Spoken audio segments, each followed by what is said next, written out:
오늘은 여러분과 주신 교재로 15페이지 보겠습니다. 어제 말씀의 능력에 대해서 했는데요.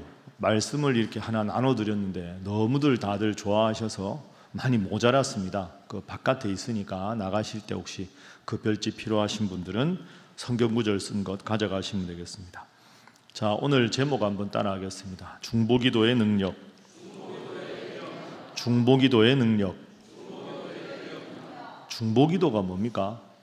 중보기도는 내가 나를 위해서 하는 기도가 아니라 내가 누군가를 위해서, 또 어떤 기관을 위해서, 단체를 위해서, 그러니까 나를 위한 기도가 아니라 타인을 위한, 기관을 위한 그런 기도를 했을 때 그분은, 아니면 그 기관은 내가 그를 위해 기도하는지 모르지만 내가 그를 위해 기도한 것 때문에 그것이 복받고 잘 되는 것, 그런 기도를 중보기도라고 합니다.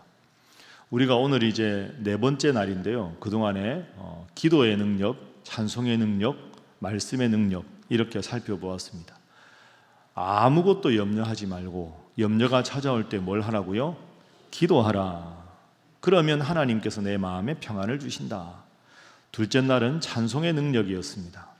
억울한 일을 당했지만 바울과 실라가 복음을 전하다가 귀신을 쫓아주었는데 그 일로 억울한 일을 당했지만 억울한 일 속에서 문제에 집중한 게 아니라 지금까지 베풀어 주신 하나님의 은혜에 집중했을 때 찬송할 수 있었고, 찬송을 하니 하나님께서 옥문이 열리는 기적으로 응답해 주셨다.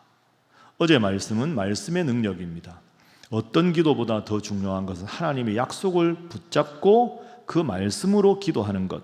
그러면 하나님의 말씀은 살았기 때문에 살아있는 하나님, 능력의 말씀이 여러분의 삶을 변화시키고 환경을 변화시키고 좋은 은혜와 능력으로 함께 하실 줄로 믿습니다.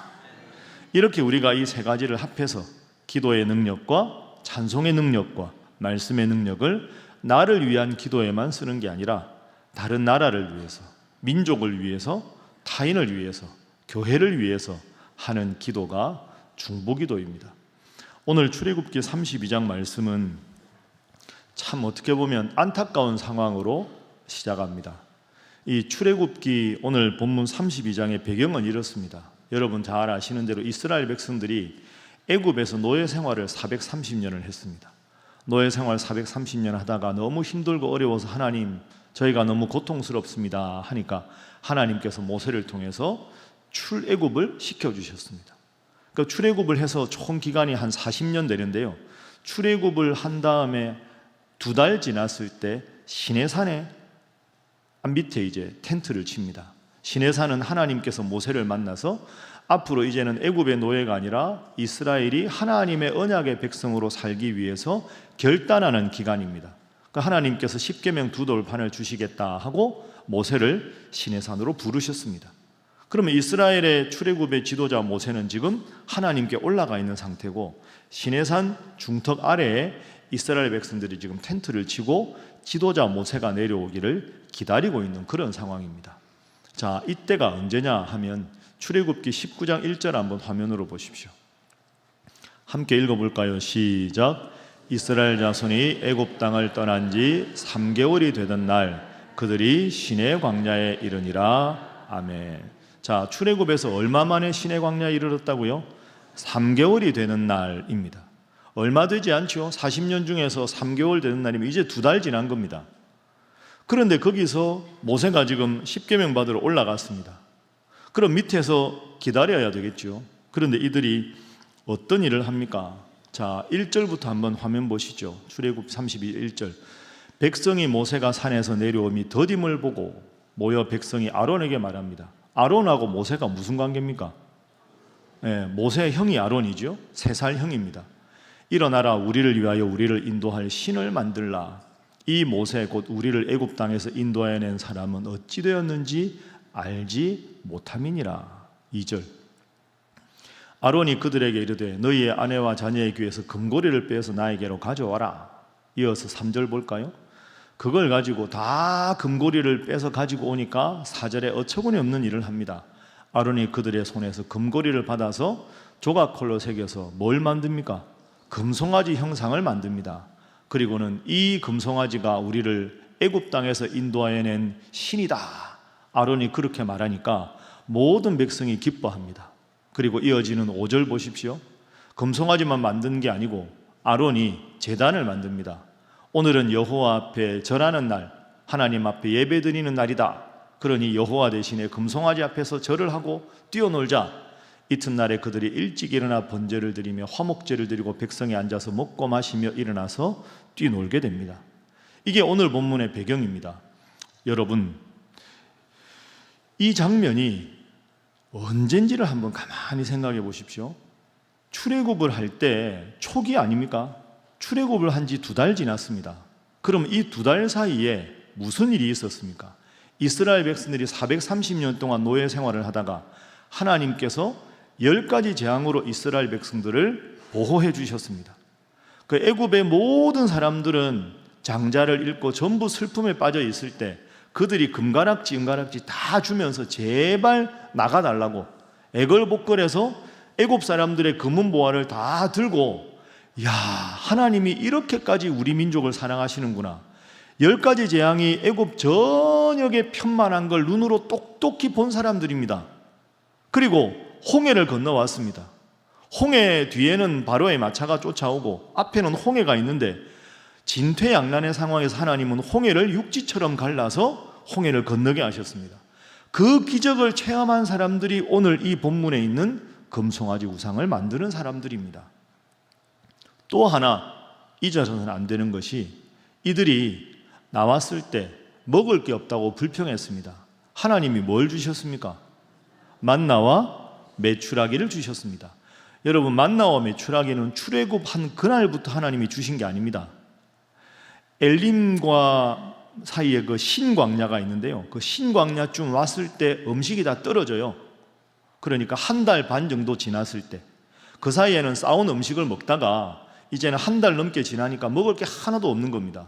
그래서 출애굽기 16장에 보면 신광야에서부터 만나가 내렸다. 그러면 신광야에서 만나를 먹게 된 때가 언제냐 하면 1달 반 정도 지났을 때입니다. 정리를 해보면 출애굽을 해서 1달 반 정도 동안은 있는 걸로 먹고 1달 반쯤 지나서 고기 없다, 배고프다, 불평하니까 만나를 먹기 시작했습니다. 자, 그러면 1달 반 지난 지점에서부터 시작해서 오늘 19장 1절 아까 읽은 말씀, 3달 되던 날 지금 시내산에 도착했습니다. 그러면 이들이 만나를 먹기 시작한 지 1-2달이 되지 않았던 겁니다. 그러니까 오늘 본문이 충격적인 이유가 뭐냐 하면, 오늘 아침에도 눈을 딱 떠보니까 기적으로 하나님이 온 지면에 만나를 주셨습니다. 그건 설명할 수 없는 하나님의 기적이죠. 하나님의 은혜입니다. 그 하나님의 기적과 하나님의 은혜를 오늘도 만나를 주우면서 체험한 상황에서 하나님이 아니라 금송아지 우상을 만든 겁니다. 만나를 한 10년 먹었던가 한 20년 먹었던가, 그러니까 이게 하나님 은혜라는 생각을 다 잊어버린 상황이 아니고요, 이 사람들이 불과 2-3달 전에 10가지 재앙을 통해 하나님의 역사를 경험하고 홍해를 육지처럼 가르는 하나님을 경험하고 만나와 메추라기를 매일 먹으면서, 그 만나와 메추라기를 먹으면서 우상을 만들었다는 겁니다. 왜 그랬습니까? 모세가 없다고. 자기들 생각에 시내산에 올라가서 내려올 기한이 지났다는 겁니다. 큰 불신앙이죠. 이들은 하나님을 믿은 게 아닙니다. 모세를 믿은 거죠. 따라합니다. 하나님은 모세를 통해서 역사하셨다. 여기서 중요한 건 하나님입니다. 모세가 중요한 거 아니고요, 모세는 하나님의 도구 역할을 했을 뿐입니다. 그러니까 모세를 볼 게 아니라 하나님을 봐야 되는 겁니다. 예를 들어서 여러분이 그 상황이면 이상하다, 분명히 내려올 때가 지났는데 왜 모세가 안 오지? 이렇게 저렇게 웅성웅성하는 사람이 있을 겁니다. 그러면 불안할 수 있겠죠. 인간적으로는 일주일이면 충분할 것 같은데 왜 안 올까? 40일 만에 모세가 내려오거든요. 일주일 또 지나고 불안한 마음이 들 겁니다.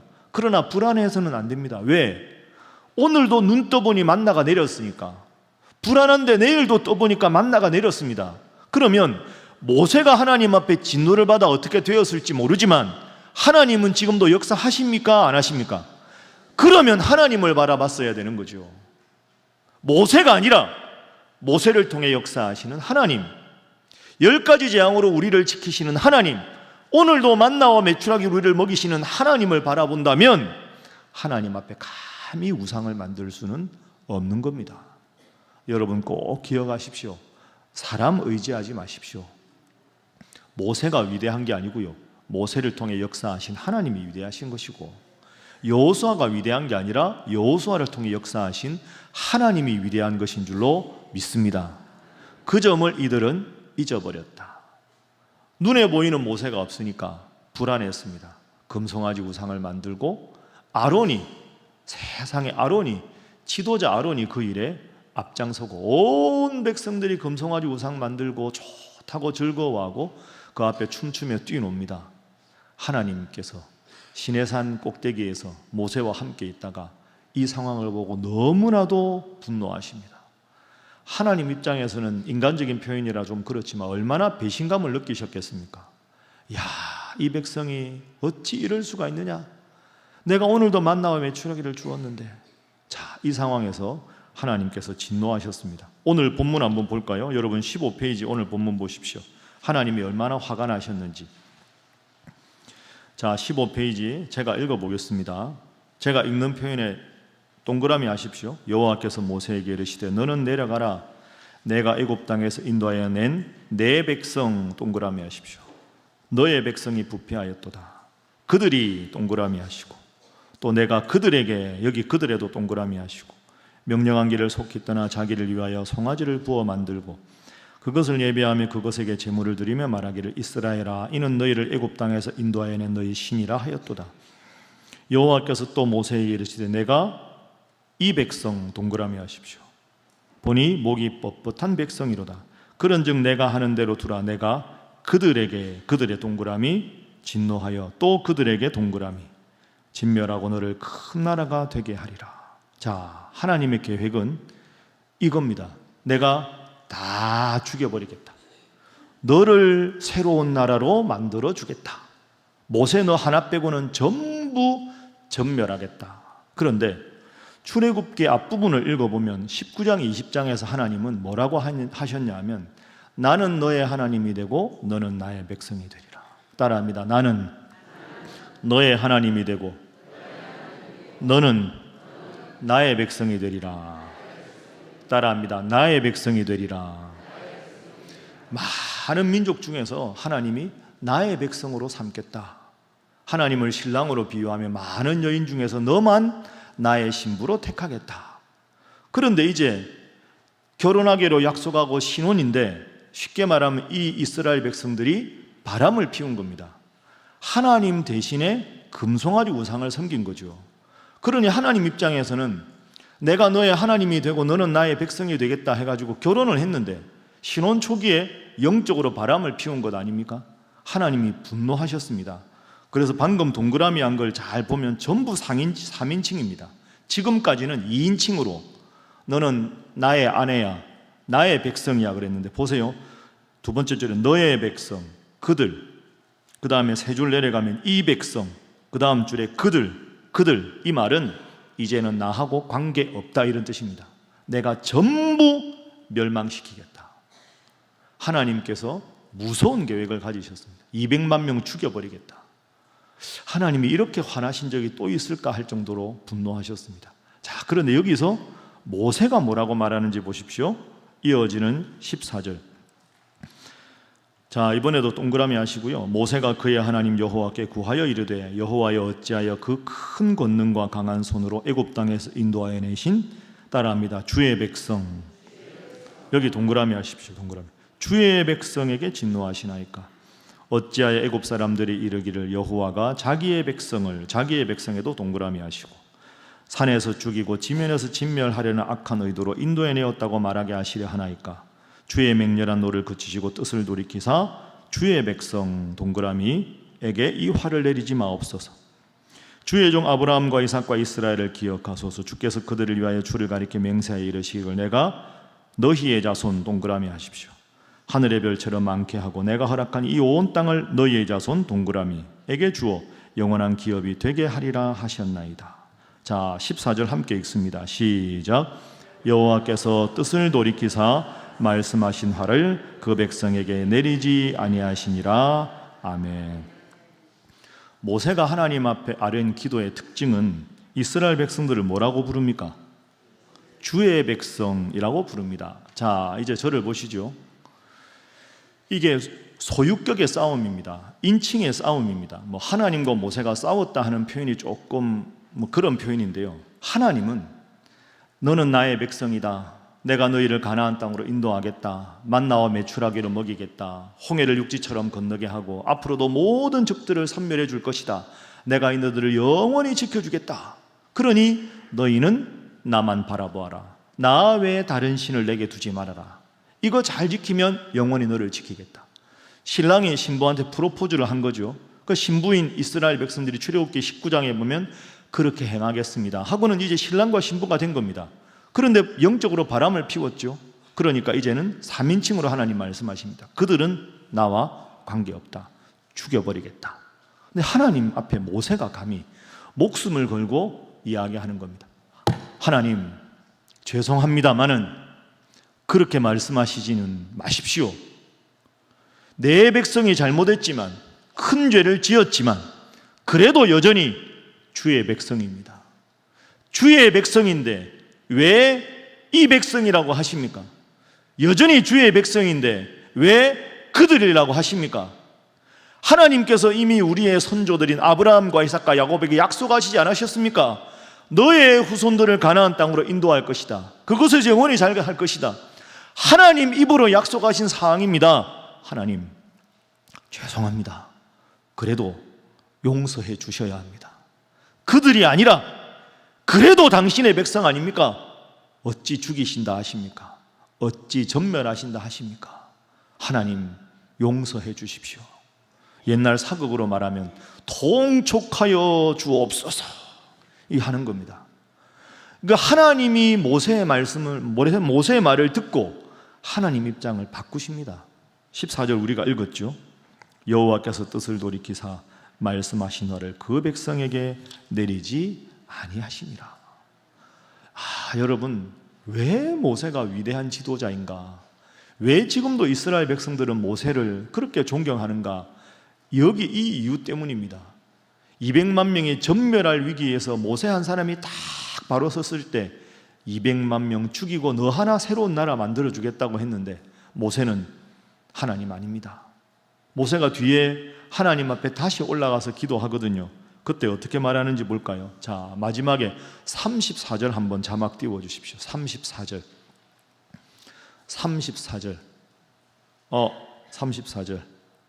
죄송합니다. 32절 안 보시죠. 31절, 32절. 31절, 2절 봐주십시오. 모세가 여호와께로 다시 나와 여짜오되 슬프도소이다. 이 백성이 자기들을 위하여 금신을 만들어 싸우니 큰 죄를 범하였나이다. 32절 보십시오. 자, 함께 읽어볼까요? 시작. 그러나 이제 그들의 죄를 사하시옵소서. 그렇지 아니하시오면 원하건대 주께서 기록하신 책에서 내 이름을 지워버려 주옵소서. 아멘. 32절 다시 보세요. 그들의 죄를 사해 주십시오.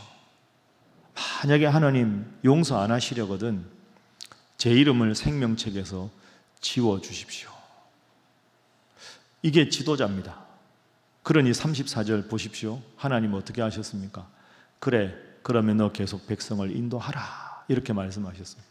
그러니까 하나님과 모세를 정리하면 이런 겁니다. 하나님은 200만 명을 여기서 전멸시키고 너 하나로 새로운 민족을 만들어 주겠다.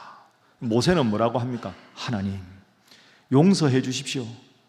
200만 명 제발 살려주십시오. 저요 32절에 보면 저는 생명책에서 지우셔도 좋습니다. 200만 명 죽이고 너 하나 살리겠다고 하나님 말씀하셨는데 모세는 나는 죽어도 좋으니 200만 명 살려주십시오. 이 32절 전에 어떤 내용이 있습니까? 하나님 앞에 모세가 분노합니다. 형에게 심하게 꾸지라면 왜 형님은 이런 엉뚱한 짓을 해서 이 백성이 하나님 앞에 진노를 사게 했냐고 하고 금송아지 우상 만드는데 앞장선 사람들 다 심판합니다. 백성들이 엄청나게 무서웠을 겁니다. 모세가 저렇게 무서운 사람이었나? 정말 무섭다. 백성들 앞에서는 추상 같은 기계로 다시는 이런 죄를 짓지 말라고 해놓고는 하나님 앞에 혼자 탁 올라가서 하나님 용서해 주십시오. 이 백성을 용서해 주십시오. 200만 명 그래도 하나님 백성 아닙니까? 차라리 저를 죽이십시오. 차라리 저를 죽여도 이 백성 살려주십시오. 백성들 앞에서는 엄하게 죄를 꾸짖지만 하나님 앞에서는 이 백성을 살려달라고 기도합니다. 34절 우리가 방금 본 대로 하나님께서 알았다, 백성을 계속 인도해라. 모세도 살려주시고 200만 명도 살려주셨습니다. 하나님이 누구를 주목하신 겁니까? 모세 한 사람을 주목한 겁니다. 여러분, 모세 한 사람이 바로 섰을 때 200만 명이 영적으로 육적으로 구원받을 수 있었습니다. 이게 모세입니다. 옆에 분들과 인사 한번 하겠습니다. 모세처럼 기도하시기 바랍니다. 아유, 부담스러우시죠? 나는 그 정도는 아닌데. 옆에 분 다시 인사하겠습니다. 작은 모세가 되셔도 됩니다. 여러분, 200만 명, 우리는 그 정도 안 되죠. 제가 죄송한데 설교 준비하면서 제가 좀 죄송하다 이런 마음을 가졌습니다. 내가 좀 죄송한데 내가 모세 정도 되면 우리 신일교회가 얼마나 잘 될까 이런 생각을, 나는 왜 이렇게, 그저 사도행전 읽으면 베드로가 한 번 설교하면 3,000명이 막 세례를 받고, 나는 왜 이렇게 못할까. 진짜 우리 신일교회 성도들이 저에게 목회를 가르쳐준 목사님이 정말 훌륭한 분이거든요. 저한테는 아버지 같은 분인데 정말 훌륭한 분입니다. 제가 그분한테 배운 제일 중요한 게 이겁니다. 그분은 저 아들 같으니까 저 불러서 이제 목회 이야기 이렇게 저렇게, 그 교육자들 많을 때도 늘 배 목사 차 한잔 하자 그래서 이야기를 참 많이 해주셨어요. 이제 그분한테 배운 거 제일 중요한 게 이겁니다. 나는 늘 교회에 미안하다. 나는 늘 교인들한테 죄송하다. 내가 좀 더 훌륭한 목사였다면 교인들이 더 행복했을 텐데, 내가 좀 더 은혜를 많이 끼치면 우리 교회가 더 좋아졌을 텐데, 나같이 미련한 목사 만나서 교인들한테 너무 죄송하다. 교인들은 이 목사님을 정말 사랑하는데, 제가 보기에는 부모님보다 더 사랑하는데, 존경하는데, 그 이유가 이거였습니다. 나는 교회에 미안하다.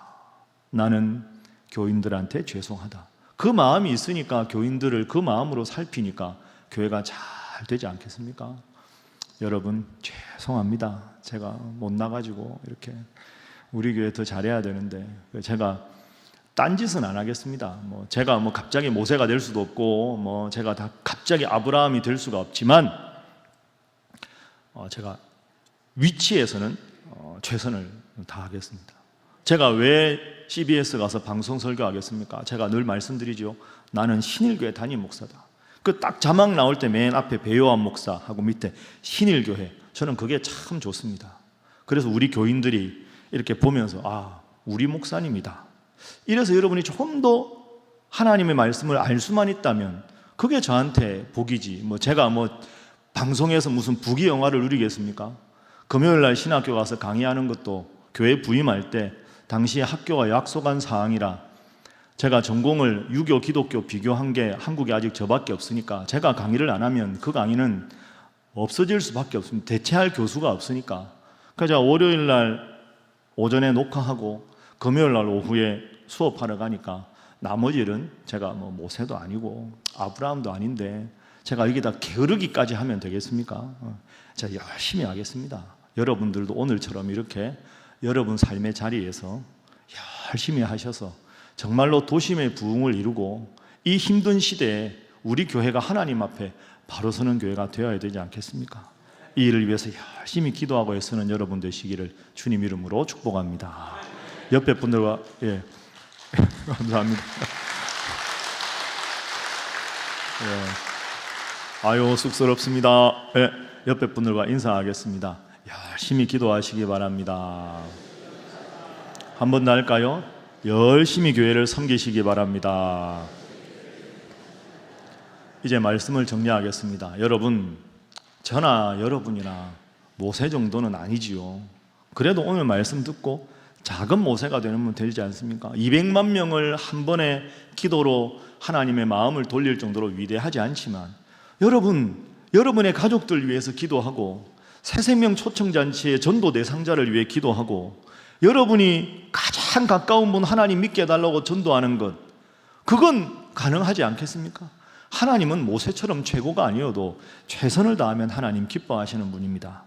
항상 여러분만 위한 기도가 아니라 모세처럼 내가 나라를 위해서, 민족을 위해서, 선교사님들을 위해서, 우리 교회를 위해서, 가정을 위해서, 직장과 일터와 구역 식구들과 남녀 선교회와 여러분의 동역자를 위해서 열심히 기도해서, 그분들은 주님 앞에 바로 서지 못했지만 여러분의 눈물의 기도로 그분들이 다 하나님 앞에 바로 서는 작은 모세의 삶을 살아가는 여러분 모두가 되시기를 주님 이름으로 축복합니다.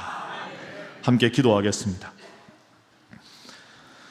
여러분, 이 시간 기도할 때 여러분의 기도가 필요한 분들을 한번 떠올려 보십시오. 모세가 이스라엘 백성들을 위해서 목숨을 걸고 기도했을 때 하나님이 그들을 구해 주셨습니다. 나의 기도가 필요한 분, 내 사랑하는 아들, 딸, 아직까지 하나님을 믿지 않는 내 사랑하는 부모님, 아직까지 관계가 회복되지 않아서 마음의 벽을 가진 누군가, 함께 믿음 생활하지만 나의 기도가 부족했던 우리 교회 성도들, 정말로 나를 사랑하고 나와 함께 잘 지냈지만 지금은 하나님을 떠난 자들, 그런 자들을 위해서 기도하라고 하나님 여러분 이 새벽에 부르신 줄로 믿습니다. 이 시간에 우리가 함께 기도하겠습니다. 하나님, 모세처럼 저도 기도하기를 원합니다. 주여, 제가 기도하는 것을 그분은 알지 못하지만 그러나 내가 기도하여 하나님께서 그분의 삶을 바꾸어 주시고 그분의 삶을 역사하시고 함께 하실 줄로 믿습니다. 하나님이여, 저의 기도 가운데 함께 하시고 이 기도를 통하여 중보기도의 능력과 위력을 그들 모두가 체험케 하여 주시옵소서. 함께 기도합니다. 주여 믿습니다. 주여 믿습니다. 주여 믿습니다.